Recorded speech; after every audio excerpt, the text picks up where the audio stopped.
Hello बच्चों, आज हम आप लोगों को मातृभाषा, राष्ट्रभाषा, राजभाषा और संपर्क भाषा के बारे में बताऊंगी। तो आइए जानते हैं। सबसे पहले मातृभाषा। मातृ प्लस भाषा अर्थात माँ द्वारा प्राप्त भाषा, वह भाषा जिसे बालक अपनी माँ द्वारा या परिवार द्वारा सीखता है उसे मातृभाषा कहते हैं।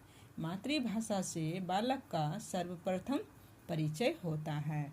यदि माँ गुजराती बोलती है तो बालक की मातृभाषा क्या हो गया? गुजराती हो गई। यदि उसके परिवार में कश्मीरी बोला जाता है तो बालक की मातृभाषा क्या हो गया? कश्मीरी हो गया। इसी को मातृभाषा कहते हैं। अब देखिए, दूसरा है राष्ट्रभाषा है। राष्ट्र प्लस भाषा अर्थात राष्ट्र की भाषा, वह भाषा जिसका प्रयोग एक देश के अधिकांश निवासियों द्वारा किया जाता है, राष्ट्रभाषा कहलाती है। देश के अधिकांश निवासियों द्वारा बोली जाने वाली भाषा को राष्ट्रभाषा कहते हैं। अब देखिए, प्रत्येक राष्ट्र की अपनी अपनी भाषा होती है।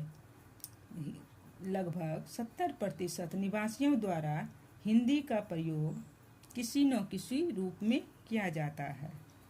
अतः हिंदी हमारी क्या हो गई? राष्ट्रभाषा हो गई। जैसे देखिए, जैसे जापान का राष्ट्रभाषा क्या हो गया? जापानी हो गई।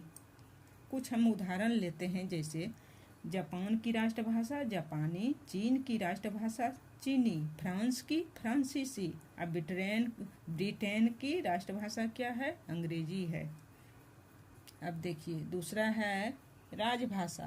राजभाषा राज प्लस भाषा अर्थात राजकाज की भाषा। अब देखिए, वह भाषा जिसका प्रयोग देश के कार्यालयों में कामकाज के लिए किया जाता है। राजभाषा का प्रयोग देश के प्रशासनिक कार्यों में भी किया जाता है, वह राजभाषा कहलाती है। राष्ट्रभाषा और राजभाषा में अंतर होता है, इसे एक नहीं समझिएगा। अब देखिए, दूसरा है संपर्क भाषा है।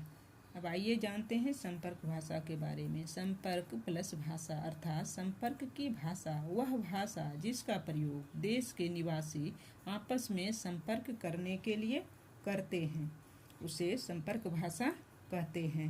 भारत की संपर्क भाषा हिंदी है तथा विश्व की